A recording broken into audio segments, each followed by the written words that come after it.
Hay que... Profe, hay que esperar un poco, sí, porque se conecte, tiene que entrar, si no vamos a estar... Pero todavía... Ahí sí, ahí está en directo. Ahí estamos en directo. Sí, estamos en vivo. El Observatorio de Derecho Ambiental saluda cordialmente a todos los presentes que nos acompañan de manera presencial y a través de nuestras plataformas remotas. El día de hoy, la presente actividad tiene como objetivo, en primer lugar, la transferencia de información desde la academia hacia la comunidad a través de la charla dictada por el abogado de ONG FIMA, señor Antonio Madrid Meschi, denominada La incorporación del cambio climático en la litigación ambiental, el caso del lago Villarrica, la cual será comentada por el director del observatorio y académico de la Facultad de Derecho, profesor Juan Carlos Cisterna Fris. En segundo lugar, y posterior a la charla, daremos a conocer el funcionamiento y objetivos del observatorio con el ánimo de que los estudiantes e interesados puedan conocerlo, participar y formar parte de él a través de sus distintas actividades. Para todos los presentes, hoy nos acompaña de forma remota el abogado señor Antonio Madrid, abogado de ONG Fiscalía del Medio Ambiente. FIMA es una ONG que trabaja para hacer un aporte significativo en la política, la legislación y el acceso a la justicia ambiental en Chile. Su misión es promover efectivamente el derecho a vivir en un medio ambiente sano y velar por la protección de la naturaleza.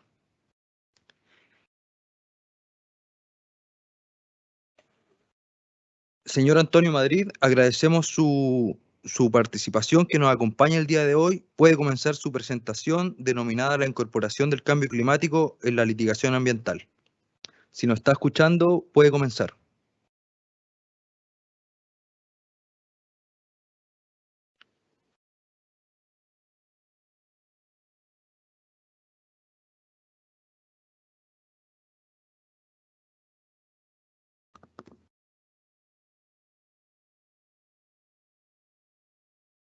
Vamos a esperar unos minutos, probablemente algún inconveniente técnico.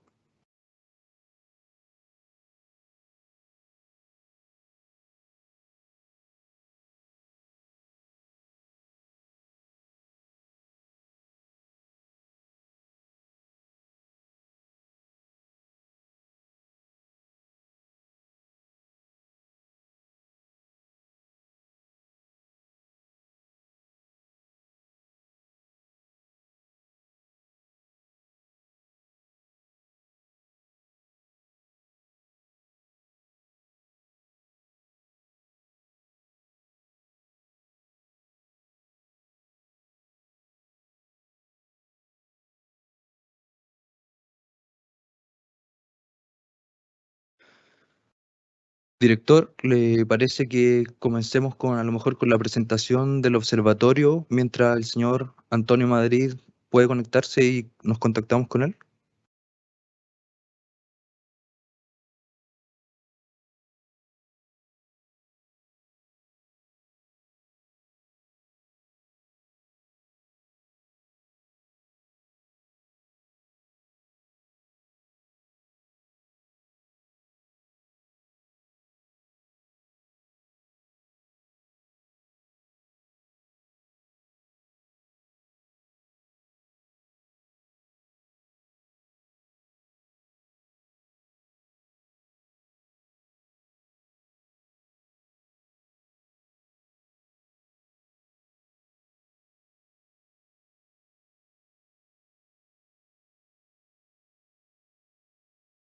Ahí sí. Buenas tardes, señor Antonio Madrid. ¿Nos escucha? Sí, yo lo escucho bien. ¿Ustedes me escuchan? Sí, buenas tardes. Sí, mira, no sé si puedo compartir una presentación en la pantalla. Sí, por supuesto. Por supuesto. Lo están escuchando desde acá, ahora sí lo podemos ver.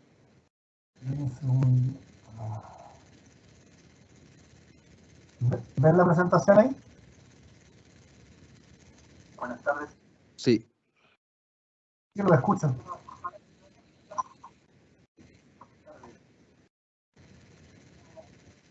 Si se escucha fuerte y claro, se ve bien. Ah, tengo un retraso súper grande. A ver, dame un segundo. Ya tuvimos la oportunidad de presentarlo. Él es abogado. Participa en la ONG FIMA, Fiscalía de Medio Ambiente, sede en Santiago. Así que muy importante que esté aquí en el sur del país entregando estos conocimientos. Dígame ahí si se ve bien mi presentación. Sí, se ve bien. Ya, perfecto. Ya bueno, al fin.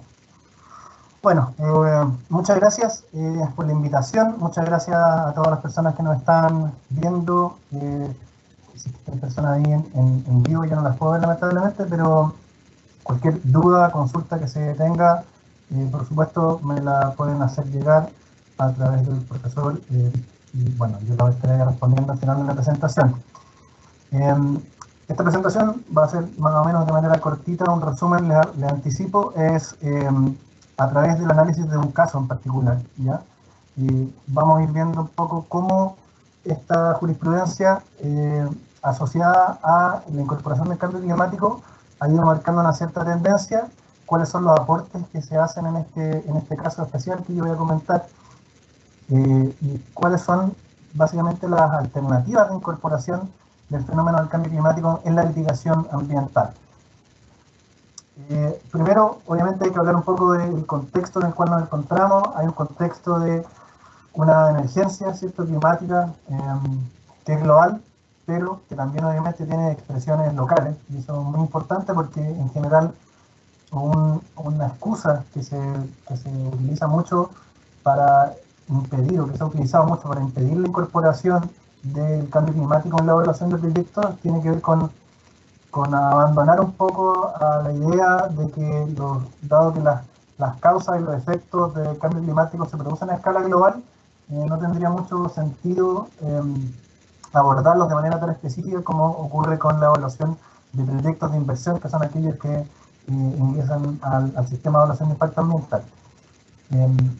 Esto finalmente, este contexto, ¿cierto?, de emergencia climática, aquí lo derivé en una figura muy gráfica para asociarla a esta frase, ¿cierto?, ya célebre de la pequeña Greta Thunberg, que nos dijo, ¿cierto?, a todo el mundo básicamente, que actuáramos como si la casa estuviera en llamas, haciendo alusión, ¿cierto?, a esta emergencia.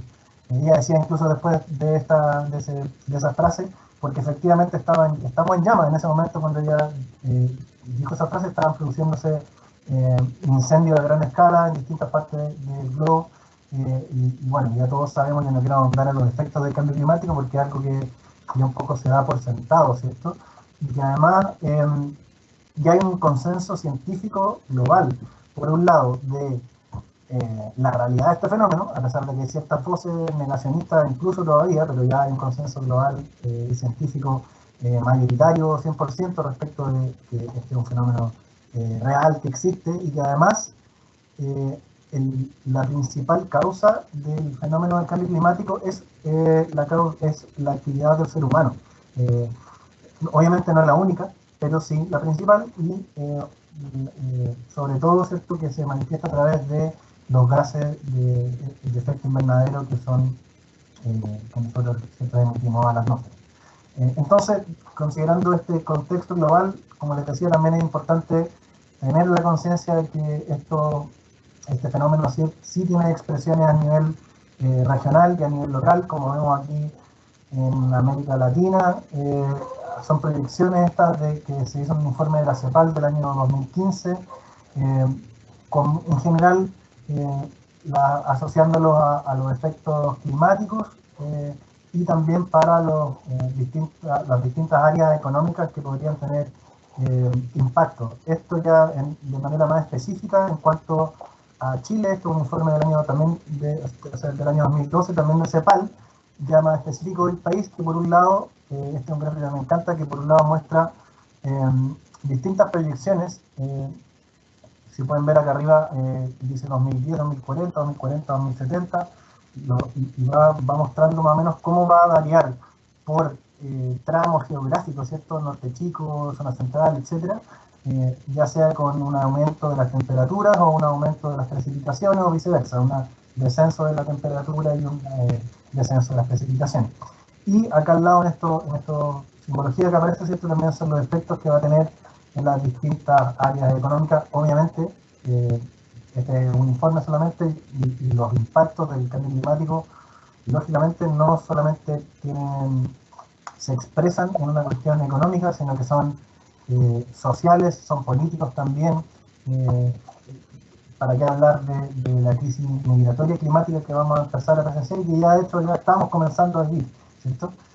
¿Para qué hablar de los efectos sociales que tienen la crisis hídrica, la escasez, el problema del acceso al agua potable en nuestro país, que es algo que cada año vemos cómo se manifiesta de manera más gráfica?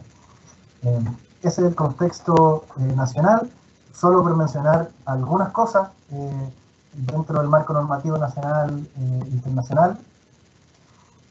Obviamente hay muchos más tratados y cuestiones también a nivel nacional que podríamos mencionar. Yo acá menciono la central, que es la Convención Marco, ¿cierto?, por una parte. También a partir de ella se han derivado también otras, como los protocolos de Kioto. Existe una serie de, bueno, el panel intergubernamental de científico también, y recientemente en 2015 el Acuerdo de París, que fue también uno de los grandes acuerdos, ya que sitúa a compromisos de manera más específica y además establece unos ciertos límites en términos de la cantidad, la variabilidad de temperatura que vamos a, digamos, debiéramos experienciar para que los efectos del cambio climático pueden llegar a ser reversibles o no, ¿cierto? Entonces habla de 2 grados o 1.5 al 2050, y además se establecen una serie de compromisos que son a nivel global diferenciado, ¿cierto? Y a nivel nacional, obviamente, también tenemos muchas expresiones de esto en distintos planes de adaptación, de mitigación, que provienen de estos otros acuerdos internacionales también. Pero obviamente no puedo dejar de mencionar en la reciente publicación, de hecho es del día de ayer, si se ven aquí lo destaqué en amarillo, ayer se publicó la Ley Marco de Cambio Climático, que vamos a ver al final de la presentación, que tiene una gran importancia para el tema de la incorporación en la evaluación de proyectos a nivel nacional del cambio climático. Entonces, dentro de este marco, para entender de qué estamos hablando, ¿cierto? El equilibrio climático, que no es un concepto todavía muy afianzado, tal vez, no está en ninguna legislación, al menos aún, pero sí ha sido definido de esta manera, ¿cierto? En estos casos que presentan cuestiones de hecho, de derecho o de aspectos científicos, ¿cierto?, del cambio climático y esfuerzos de mitigación o adaptación. Entonces es un concepto bien amplio asociado. Ahora, para pasar al análisis del caso, y aquí vamos a derivar, ¿cierto?, en un análisis más transversal de la incorporación del cambio climático en el sello.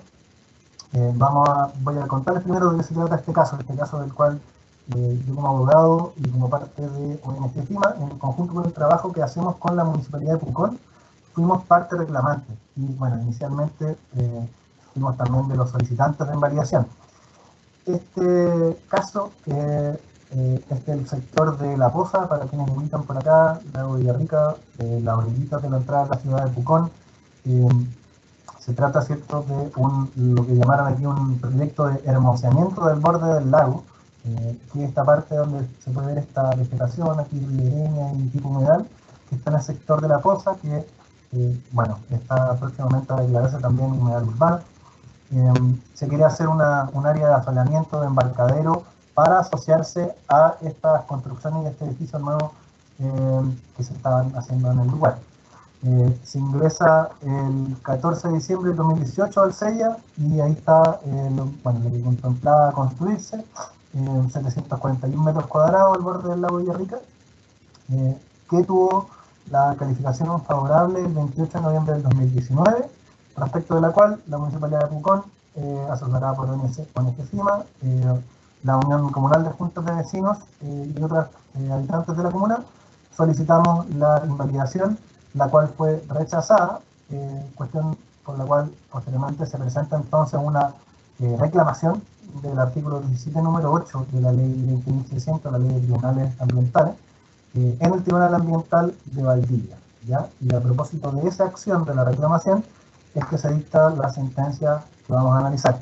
Solo para que se enmarque bien la discusión, aquí lo que se alega entonces por parte de los reclamantes es que la vía debía rechazarse porque carecía de motivación, ya que no se descartaban la generación de los efectos características o circunstancias del artículo 11, letras B, D y D. Entonces que lo que procedía era evaluarse no por una declaración de impacto ambiental, sino que por un estudio de impacto ambiental. Se alega también que hay afectaciones significativas al recurso hídrico, flora, fauna, afectación de un humedal, un sitio con valor ambiental y protegido, e impactos en el valor paisajístico y turismo, y además una deficiencia en la determinación del área de influencia en relación a este humedal. Y otras afectaciones también que no venía al caso agregarlas aquí. Sobre el cambio climático, lo que se alega es que no se considera en la evaluación. Considerando que estos cuerpos de agua, los humedales, estos son fundamentales para la mitigación. Entonces, que afectarlo como parte del componente clima, entonces hay que incorporarlo como una de las variables ambientales que debe determinar la línea de base y el comportamiento del proyecto hacia el futuro, ¿ya? Esta reclamación presentada fue rechazada por el Tribunal Ambiental el 17 de marzo de este año, donde se dictó la sentencia definitiva y se interpuso ante esto unos recursos de casación que aún está pendiente de fallo en la Corte Suprema. Pero no obstante, a pesar de haber sido rechazada, sí se aparecieron cuestiones bastante relevantes que vienen al caso para explicar cómo se ha ido decidiendo hasta ahora al respecto. Como decía entonces, en primer lugar, la sentencia, si bien primero,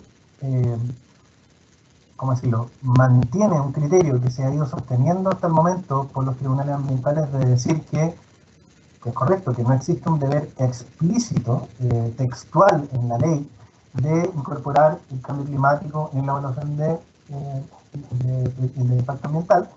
Sí, aquí agrega, considerando 39, uno de los más importantes, ¿cierto?, que al considerar que las características propias del, digamos que hay que evaluar el proyecto y predecir los impactos del proyecto a partir de las características propias de este ecosistema, incluyendo todas las variables, e incluso cómo esas variables se van a ir comportándose en el futuro.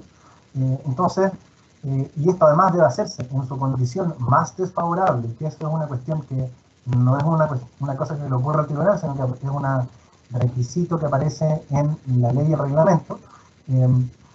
Esta condición más desfavorable incluiría entonces incorporar la variable del cambio climático en la predicción y evaluación de impactos, y la sentencia dice textualmente que incorporarlo parece ser una necesidad ineludible hacia el futuro, digamos, no para el caso en particular que lo rechaza. Y esto lo dice en la medida en que esas condiciones entonces vayan a afectar o tener efectos sobre los impactos del proyecto, o sea, cómo el cambio climático va a afectar la relación del proyecto con los elementos del medio ambiente. Ahí agrego otros considerandos relevantes, el 38 y el 40. Entonces, a partir de esto, es importante ver cómo es que podemos incorporar el cambio climático en el CEIA.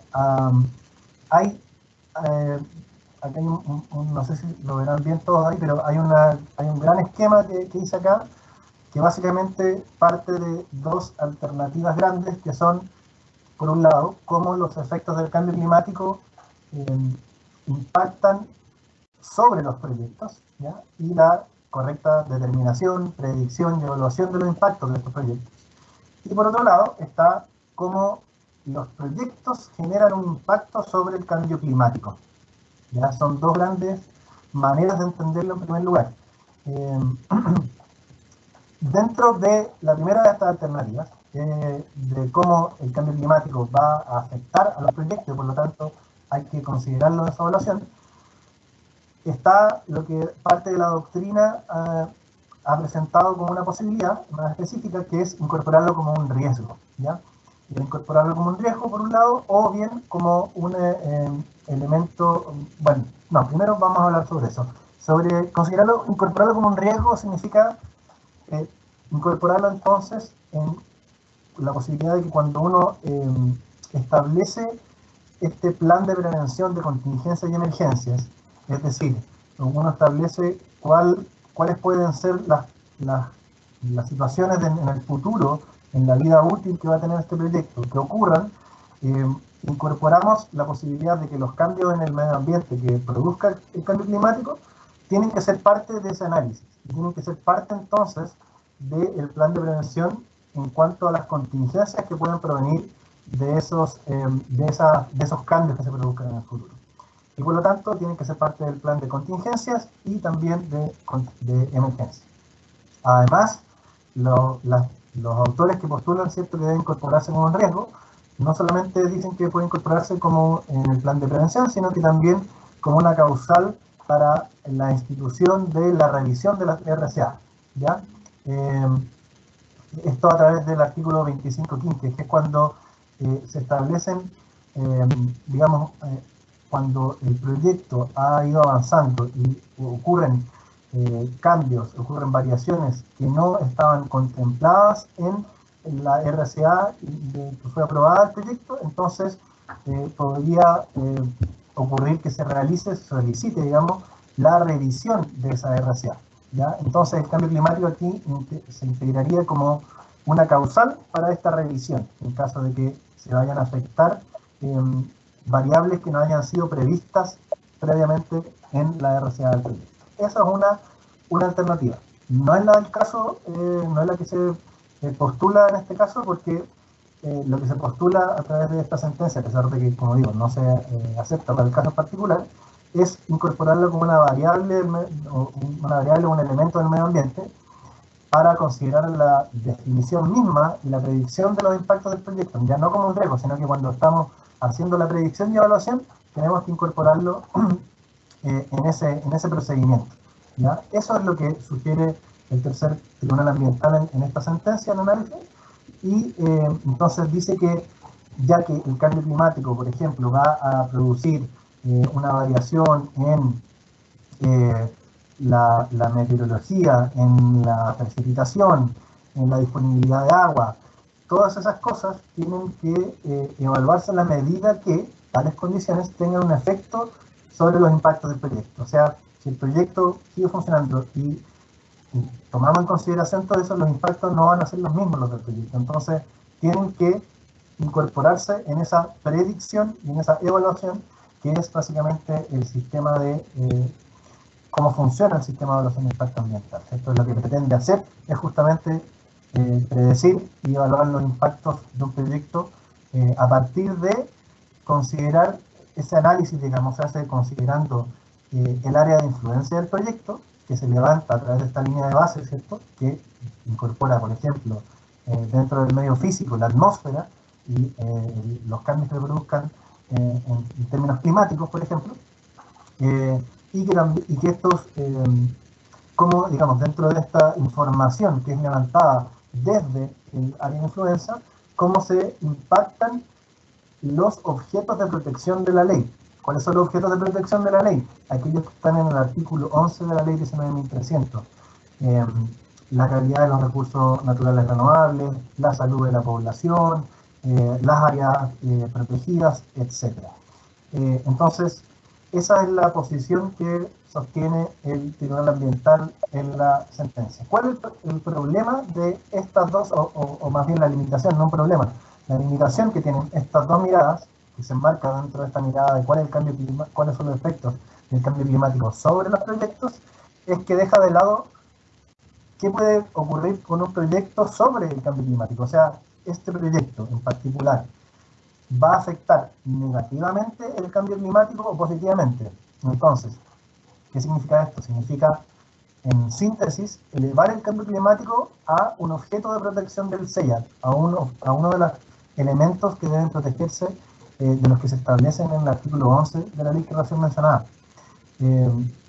Entonces, por ejemplo, si es que esto lo pongo ahí, que óptica de mitigación significa que uno puede mirarlo desde una óptica de la mitigación, en el sentido de que, claro, si nosotros consideramos que, bueno, en Chile somos a nivel global, somos uno de los que produce menos gases de efecto invernadero a nivel mundial de todas maneras, pero de todas maneras nuestro aporte está sometido a ciertas obligaciones que han sido contraídas por el país en justamente los acuerdos que yo le mostraba hace unas diapositivas atrás. Eso por un lado, y además está demostrado también que es necesario de todas maneras abordar a nivel local los impactos que como país y obviamente los proyectos de inversión que se permiten hacer legalmente tengan en el cambio, en el fenómeno del cambio climático, y que además los efectos, como decía antes, no se van a ver solamente a nivel global, también se van a expresar a nivel local, territorial. Por lo tanto, es necesario abordarlos también. Bueno, también hay una jurisprudencia, ¿cierto?, de litigios climáticos que el tercer tribunal ambiental ha reforzado. Ahí agrego la sentencia del 2015-2016 que hablan de esta tesis, es decir, preocuparse de que el proyecto no perjudique o no agrave el fenómeno del cambio climático, ya sea afectando humedales que pueden ser reservorios de CO2, gases de efecto invernadero, o introduciendo excesivo gases de efecto invernadero a la atmósfera, etcétera. Eso es como el proyecto está colaborando de manera o impactando en el cambio climático. Esas son las dos grandes alternativas que hay. Ahora, ¿qué es lo que dice la ley marco de cambio climático que se acaba de publicar ayer?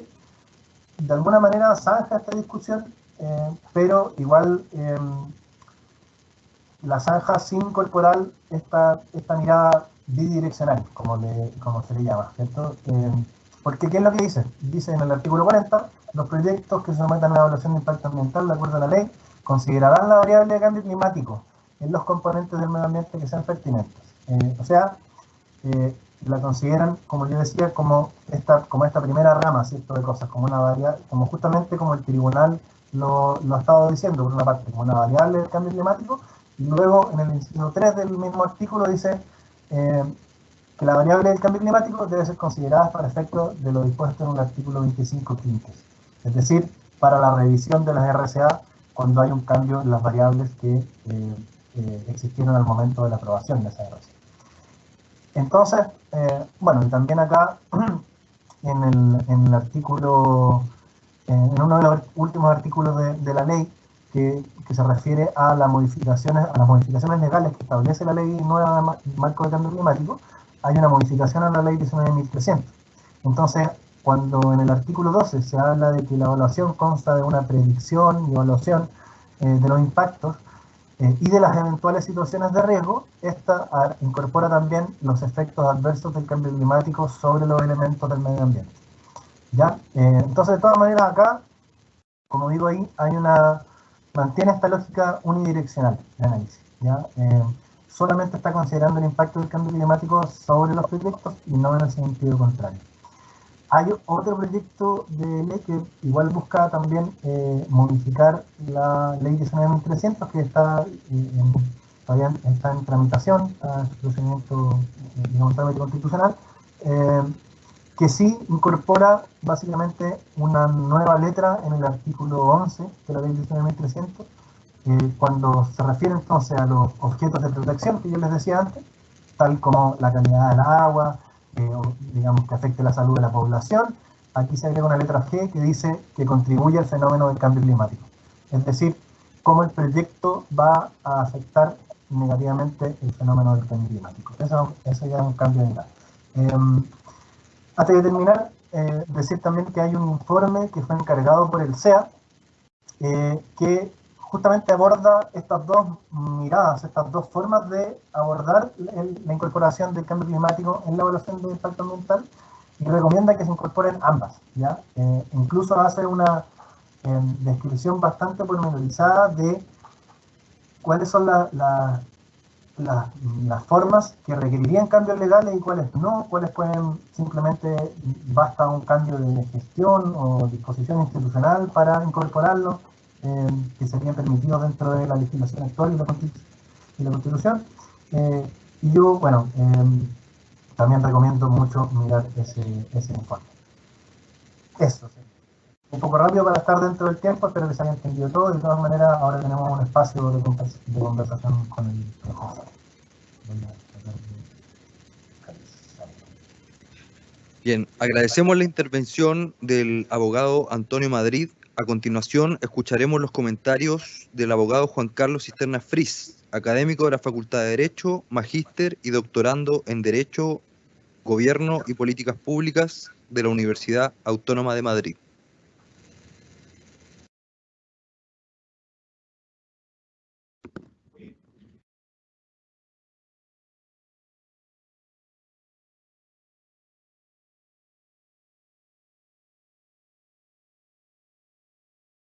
Gracias, Oscar. Bueno, en primer lugar, agradecer nuevamente a Antonio, quien frecuentemente ha sido molestado por nuestro observatorio. No es la primera vez que se encuentra exponiendo para la Facultad de Derecho. Es un orgullo que Antonio, así como también lo fue en su momento el señor Ezio Costa, comenten, expliquen, se pronuncien sobre cuestiones de naturaleza ambiental que son tan propias, por lo demás, de nuestra comunidad, de nuestro entorno y de nuestro sur. Muchas gracias a los presentes también, a los alumnos, mis alumnos que están acá presentes, a los que están también por vía Teams, los quiero saludar y desearles que puedan aprovechar esta instancia. Lamentablemente hemos tenido un problema técnico que ha impedido llegar a todo el mundo, pero bueno, habrán algunas otras instancias en las que podrán participar.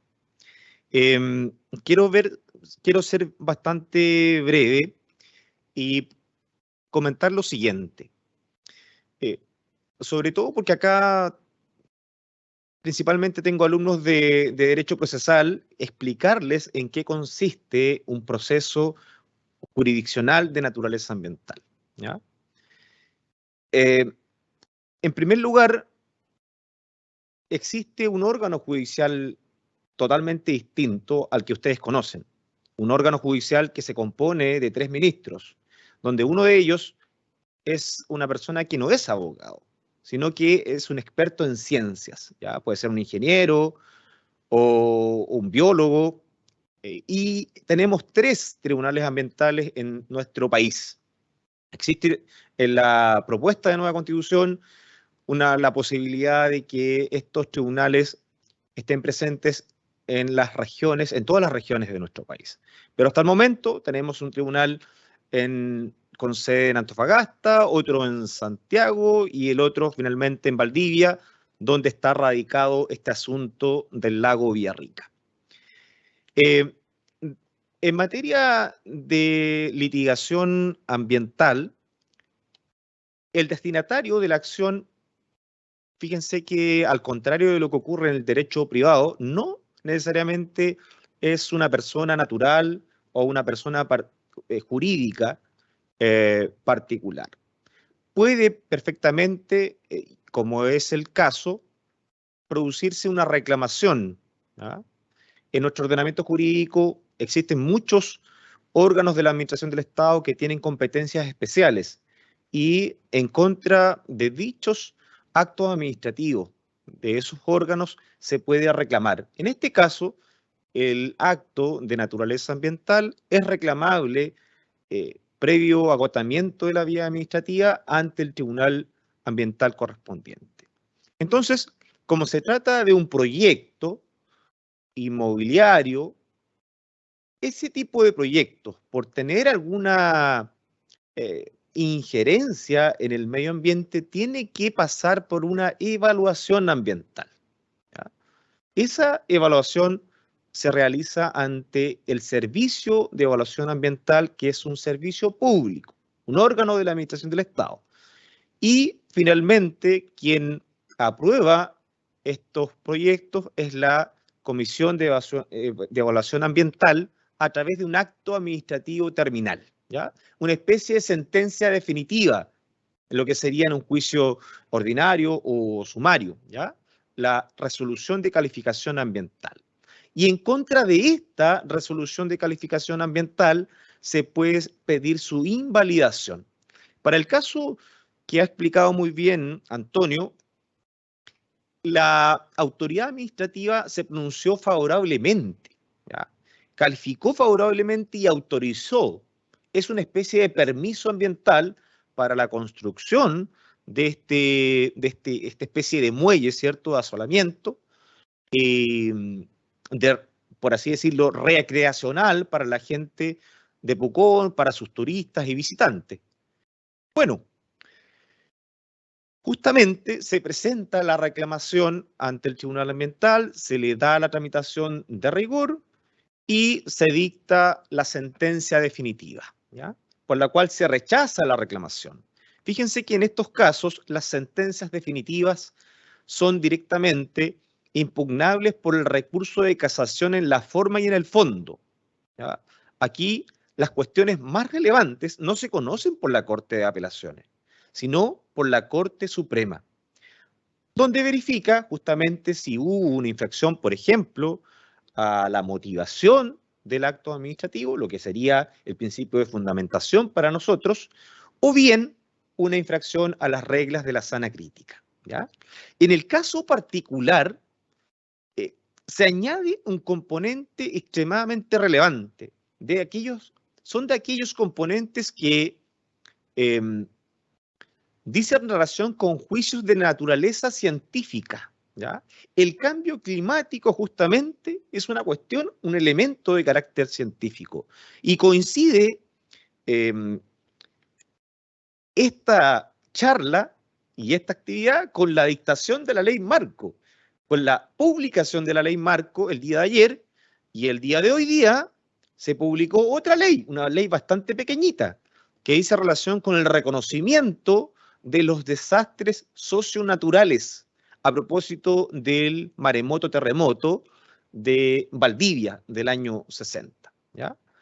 Entonces hay una serie de regulaciones que se están dictando. Hace muy poco también se dictó una ley que modifica la Ley General de Pesca, yo lo comentaba, y que atribuye a las marejadas la cualidad de ser considerada caso fortuito o fuerza mayor. Bueno, en este caso, si la ley hubiese estado vigente, probablemente, no probablemente, de forma obligatoria, el SEA, el Servicio de Evaluación Ambiental, tenía que haber considerado las variables climáticas. Y esta es una cuestión muy, muy compleja.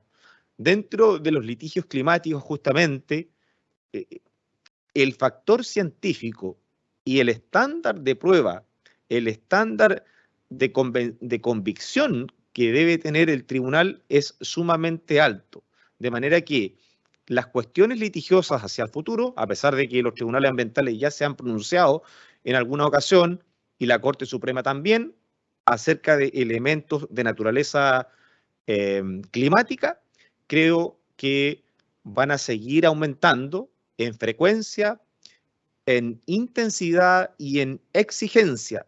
Sobre todo, vuelvo a insistir, por la prueba científica sobre estos hechos de naturaleza muy, muy compleja. Yo, en este caso, desconozco y me gustaría preguntarle a Antonio si el humedal, recordando a todo esto que el lago Villarrica es un lago saturado.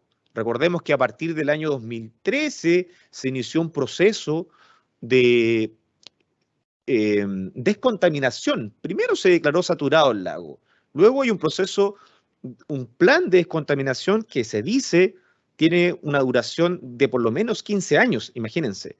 por esta floración de algas y que tienen que ver con algunos componentes incluso de naturaleza artificial y también, por qué no decirlo, por la intervención del ser humano.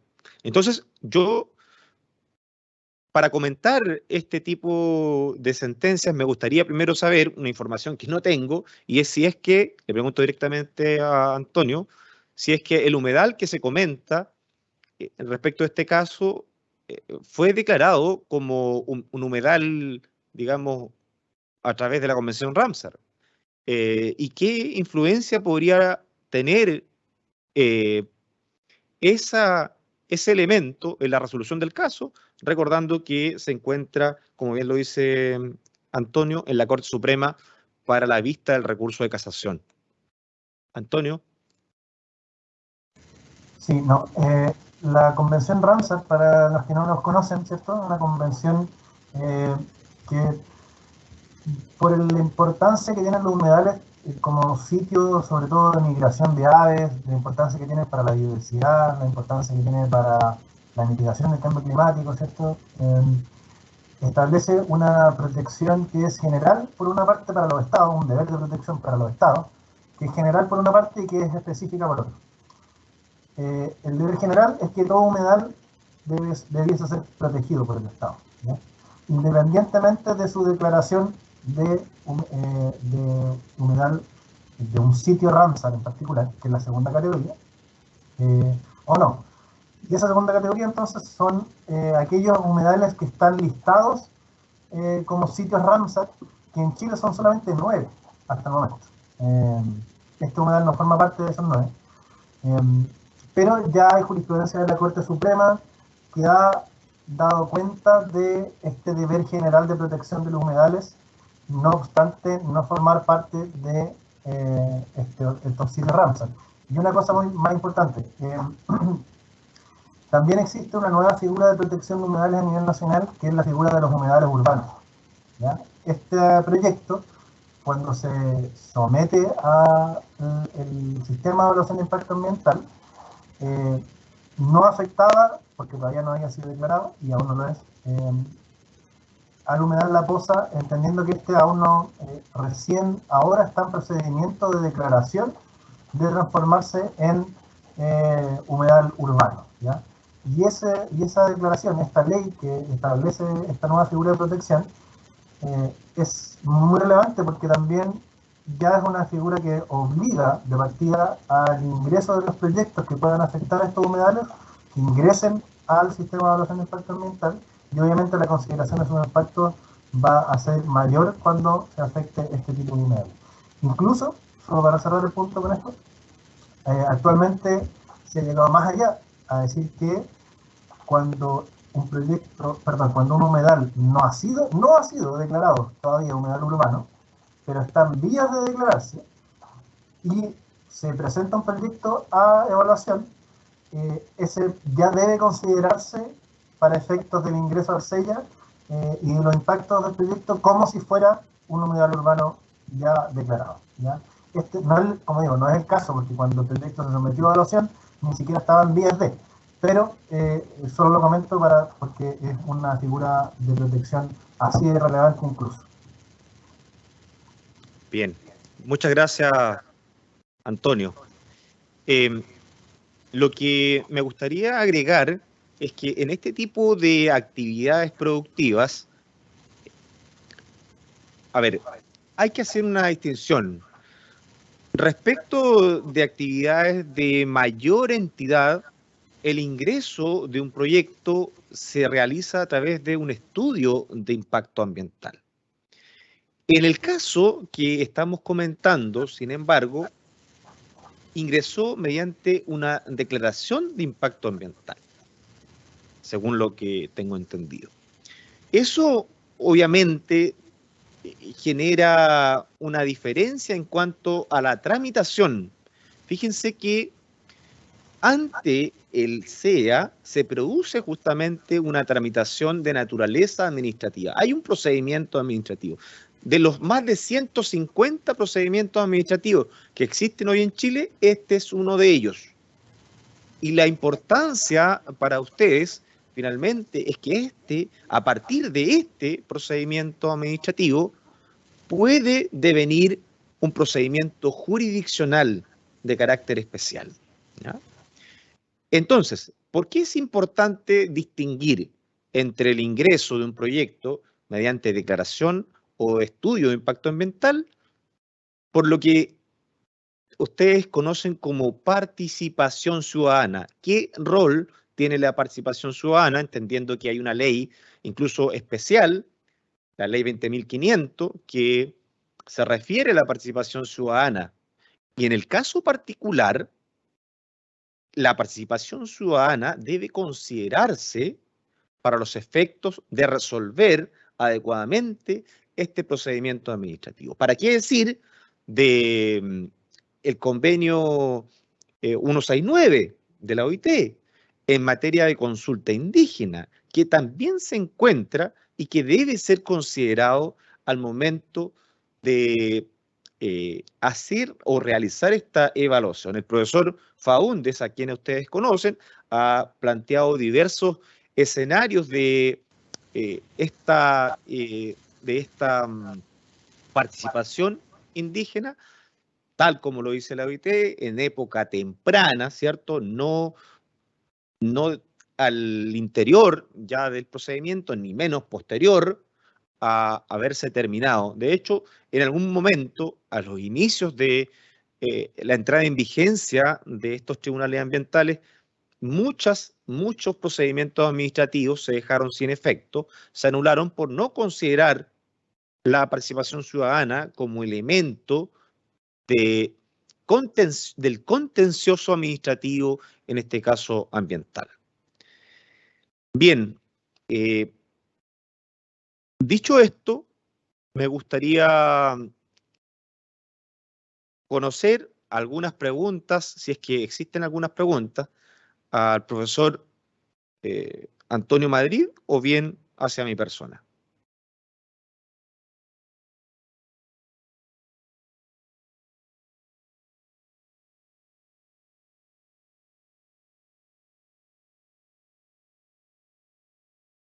Bien.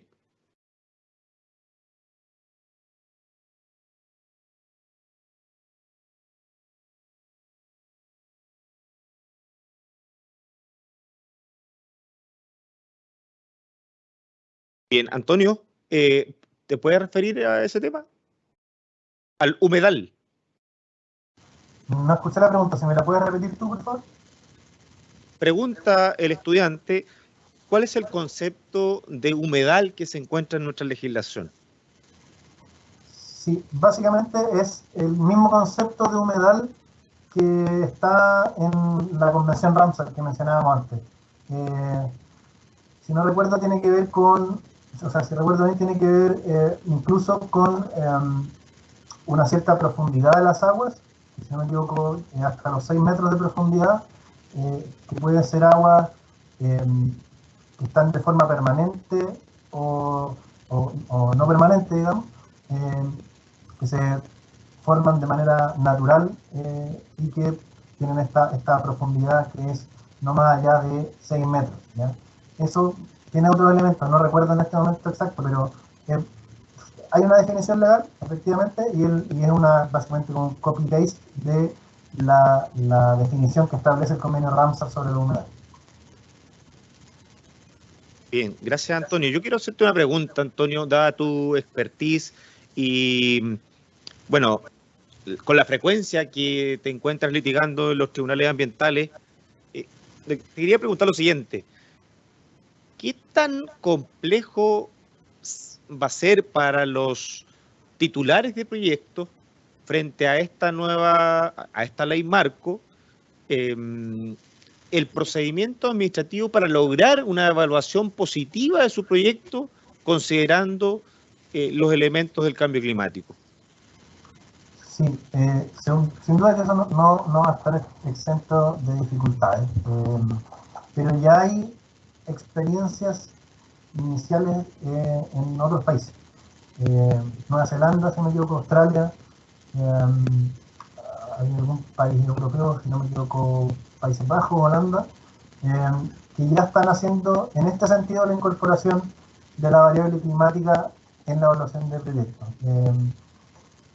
Y tiene más, hay una ventaja de esta manera de incorporarla, de la manera de cómo el cambio climático puede llegar a impactar el proyecto, que de la contraria, porque es mucho más difícil medir cómo mi emisión como un proyecto particular o cómo mi afectación de un humedal, qué efectos va a tener eso o qué contribución va a tener eso para efectos del cambio climático, que lo contrario. Es más fácil determinar que, por ejemplo, bajo los escenarios que se proyectan, los escenarios científicos que se proyectan, por ejemplo, para la zona central del país, van a haber ciertos sectores, por ejemplo, en la zona de la Araucanía cordillerana, donde van a disminuir las precipitaciones, donde van a aumentar las temperaturas. Entonces uno, en base a ese escenario, sí podría determinar de mejor forma cuáles van a ser los impactos del proyecto bajo ese escenario futuro. Eso obviamente es difícil, pero es más posible que lo otro es bastante más difícil. Yo creo que, como digo, ya hay experiencia en este sentido y no es una cuestión imposible, de todas maneras. Muchas gracias, Antonio. Oscar tiene una pregunta. Tú me la repites después, que no alcanzo a escuchar la pregunta de los estudiantes. Transmítemela, dímela y yo se la transmito.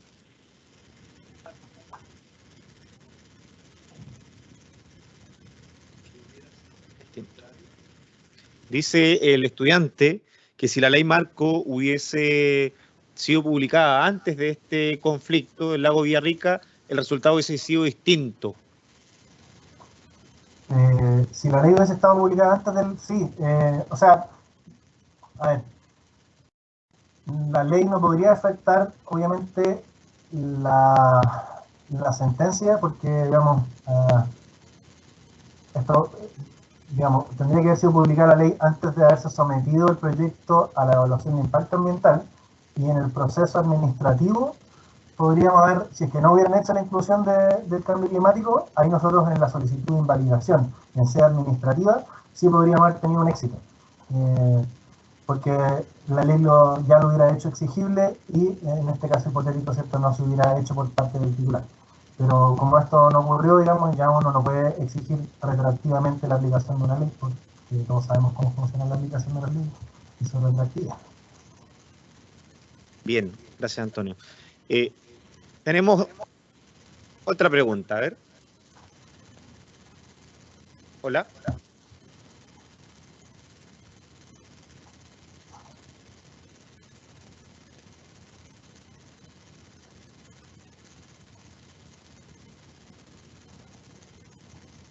Pregunta si pudiera tener alguna incidencia el hecho de que el lago Villarrica haya sido una zona, esté declarado como una zona saturada. Sí, es que lo que pasa es que esa es otra causal de ingreso. O sea, para efectos del cambio climático no tendría demasiada relevancia, pero sí tiene relevancia para efectos de las tipologías de ingreso al sistema de evaluación de impacto ambiental, porque una de las tipologías tiene que ver con eso, tiene que ver con si se desarrolla el proyecto en una zona latente saturada, y por lo tanto, claro, aquí, como bien decía antes Juan Carlos, estamos bajo un lugar que ya fue declarado saturado, que incluso está próximo, o no sé si es que ya está publicado el plan de descontaminación, entiendo que todavía no, me parece. Está en creación ese plan de descontaminación. Entonces, claro, ¿tiene efectos para la evaluación de impacto ambiental? Sí. En términos de cambio climático, no necesariamente, porque es su carácter de humedal el que se está relevando, o sea, el carácter del humedal y de los efectos que tiene el proyecto sobre el humedal, y además las características hidrológicas que se proyectan hacia el futuro, que podrían afectar el proyecto, lo que se relaciona con el cambio climático y con la evaluación de impacto ambiental en ese sentido específico. Y eso no cambia con la contaminación o no del lago. Bien, muchas gracias. ¿Alguna otra pregunta?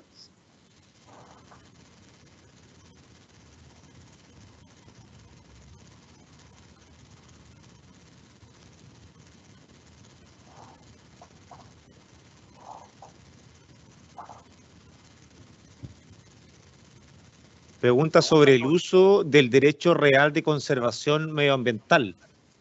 ¿Sí? Sí, sí. En general, Sí, no, si se utilizó en el reclamo como fundamento. no, ese es el derecho, ese derecho se establece de manera voluntaria por los propietarios de un terreno como una figura de protección privada, digamos, que conlleva un contrato básicamente entre el titular del propietario de un lugar, de un terreno, con quienes están interesados en su protección. Y en este caso no había derecho real de conservación. Y además, solo para leer este punto que está súper de moda ahora, el tema de los loteos con derechos reales de conservación, hay que tener ojo porque también el derecho real de conservación, como es un contrato, se pueden determinar una serie de estipular una serie de condiciones que pueden, por ejemplo, establecer una zona de protección, de uso, de determinadas formas de uso, pero nada quita que eso pueda, por ejemplo, ser a 2 años plazo, y que pasado ese tiempo se termina, o se termina cierta área de conservación específica y empieza a operar otra distinta y menor. Entonces, el solo hecho de decir que hay un derecho real de conservación no transforma a un predio en ecológico per se. Hay que tener bastante ojo en eso. Y antes de que se me pase, está buscando por acá la definición de humedal, que me parece igual importante leer las textuales cortitas, que aparece en la Convención Ramsar y lo mismo que aparece en la ley. Dice, los humedales son las extensiones de marismas, pantanos y turberas o superficies cubiertas de agua, sean estas de régimen natural o artificial, permanentes o temporales, estancadas o corrientes, dulces, salobres o saladas, incluidas las extensiones de agua marina, cuya profundidad en malla baja no excedan de 6 metros, como decía. Esa es la definición de humedal que tenemos en nuestra legislación y que establece también el convenio internacional. Perfecto. ¿Alguien más? ¿Preguntas? Bueno. Finalmente, lo que me gustaría comentar es una cuestión práctica. Naturalmente que con el tiempo los litigios de naturaleza ambiental van a tener que considerar justamente la variable de cambio climático. Y suponiendo que uno de ustedes, hoy día presente, los que están en forma virtual, una empresa del rubro inmobiliario, por ejemplo, les toca la puerta y les pide que les asesore sobre este litigio, sobre este procedimiento, sin duda que van a tener que tener mucha información sobre la mesa para poder sortearlo. Bien podrían ustedes cuestionar y decir, mire, es que en nuestro país apenas los efectos de gases de efecto invernadero que se emiten son alrededor del 0,2% mundial. O sea, ni siquiera Holanda, que es un país pequeñito, los Países Bajos, tienen el 0,5. Nosotros tenemos la mitad, 0,25. Entonces, se van a poder plantear un montón de cosas, sin duda alguna, que vienen muchas discusiones, tanto en sede jurisdiccional como en sede académica, y donde los actores, los principales actores, van a ser ustedes, los estudiantes, que eventualmente podrían asumir el patrocinio de uno de estos litigios si así lo desean y se especializan, si tienen conocimientos, porque no es llegar y sostener un juicio de esta naturaleza. Bien. Sí. ¿Puedo agregar algo a eso, Juan Carlos? Sí.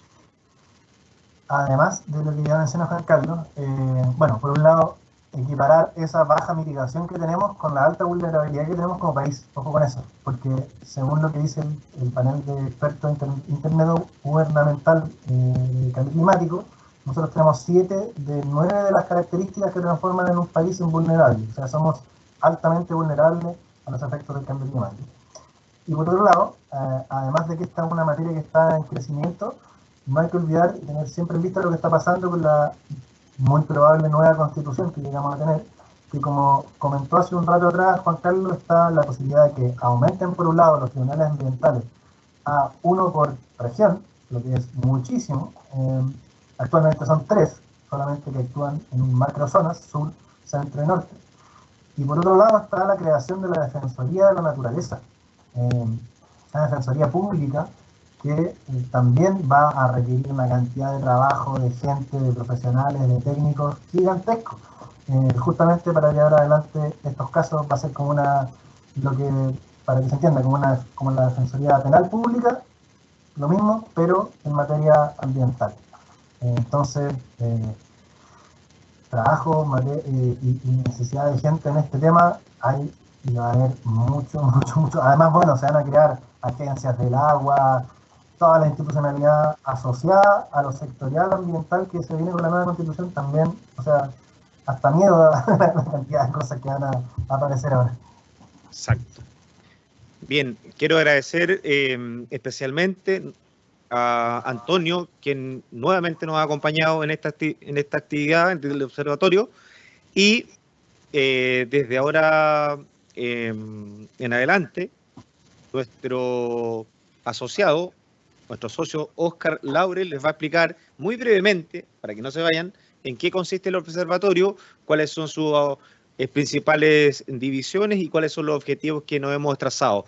Te liberamos, Antonio, por si tienes algo que hacer, y desde ya nuevamente te agradecemos tu participación y buena voluntad para con nuestros estudiantes. Sí, muchas gracias, Juan Carlos, muchas gracias a todos los presentes, a todos los oyentes virtuales también. Si me retiro, tengo una guagua de 3 semanas de vida por aquí cerca mío exigiendo mi presencia, así que muchas gracias y saludos a todos. Muchas gracias.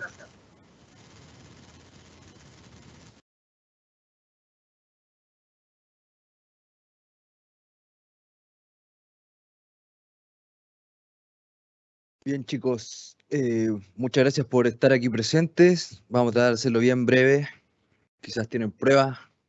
Así que bueno, la finalidad de esta actividad, más allá de entregarles toda esta información, era invitarlos a participar de forma activa como estudiantes en el Observatorio de Derecho Ambiental, que es un grupo de investigación bajo el alero de la Vicerrectoría de Investigación y Posgrado y la carrera de Derecho. Sus finalidades, como ahí se indican, es desarrollar estudios, realizar publicaciones o artículos académicos, fomentar la participación y el debate en toda la comunidad y gestionar y participar de eventos académicos. ¿Cuál es la importancia de la investigación? Es que, como señala Rojas Durango, disculpa. Bueno, pero creo que ya muchos entienden cuál es la importancia de la investigación, ya sea en el área del derecho o en la ciencia en general, es que fomenta la cultura de la investigación y el aprendizaje. Más allá de la importancia, lo que tenemos que tener claro los estudiantes que queremos participar es que debemos tener un perfil de investigador. Que se basa más que nada en tener un espíritu crítico de la realidad, estar siempre cuestionando cuál es el estado del arte, como le dicen. Y algunas de las cualidades que sin duda ayudan mucho a desarrollarse en esta área es ser proactivo, autodidacta, tener pensamiento crítico, capacidad de trabajo en equipo, motivación y compromiso. Algunos trabajos que hemos realizado en materia de investigación y vinculación con el medio, no sé si algunos saben, hemos realizado seminarios desde el 2017, marcando un hito que fue la elaboración de las primeras jornadas de derecho ambiental. Hasta la fecha realizamos las segundas y ahora vamos por las terceras jornadas.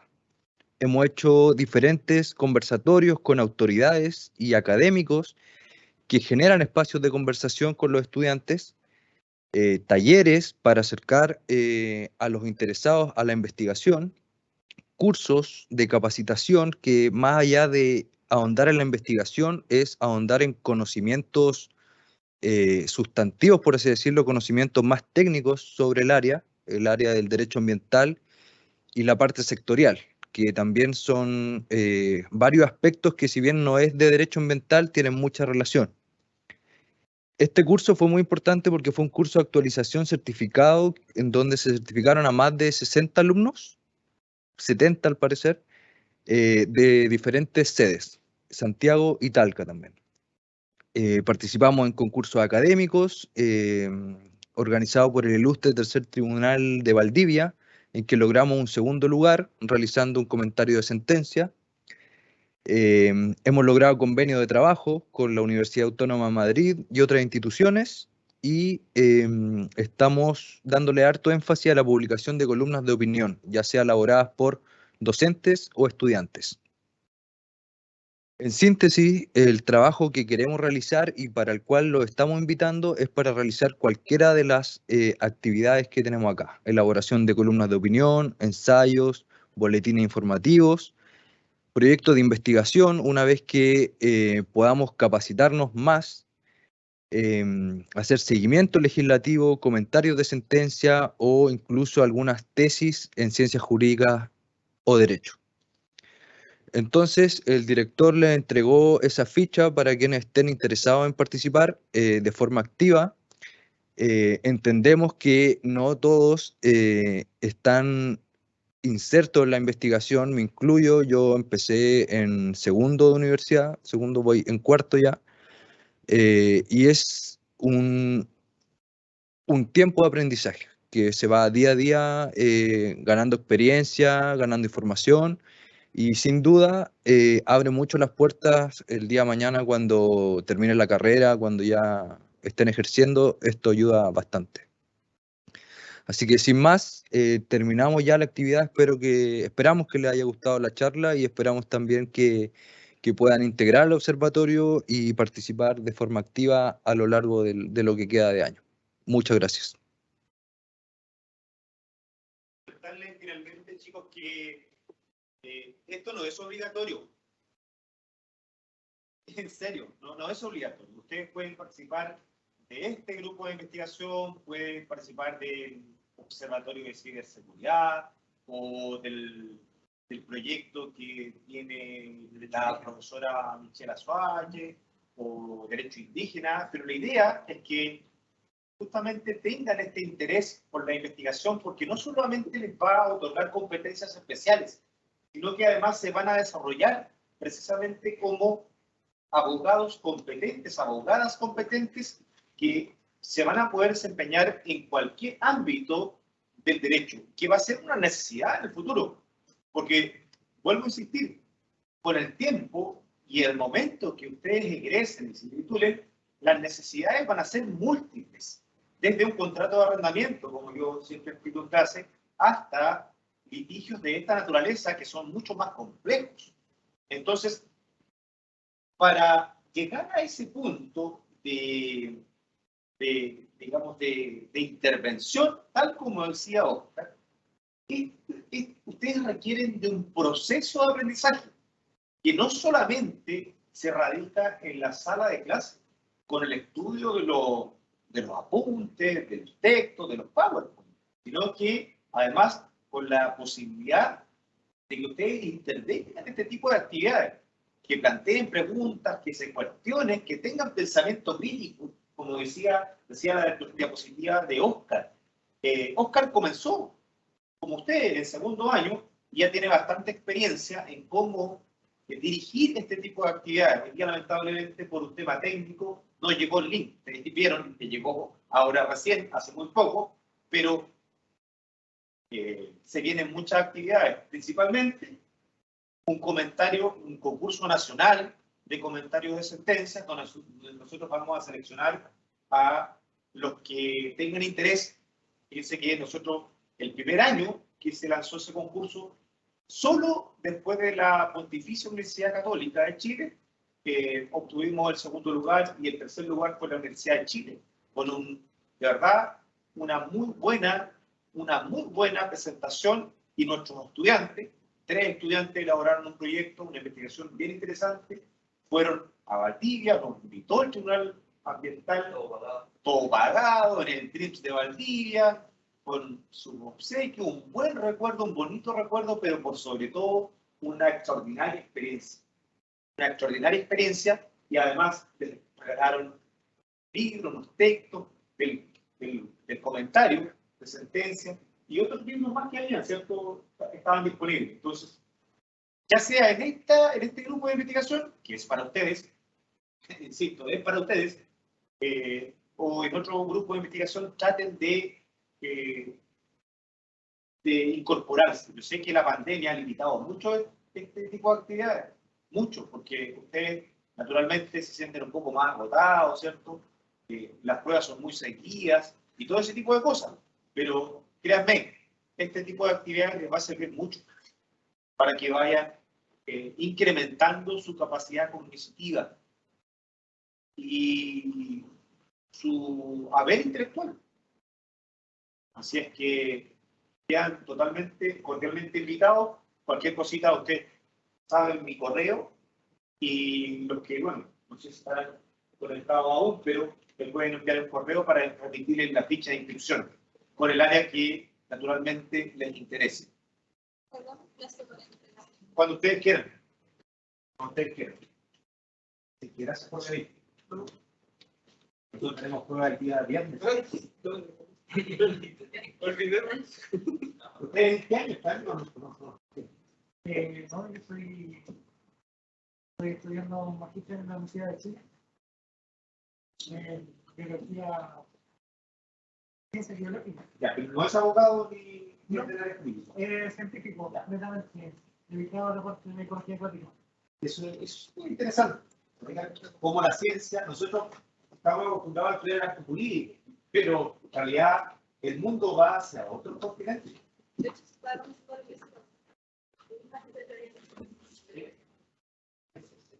El rol de la ciencia en el derecho.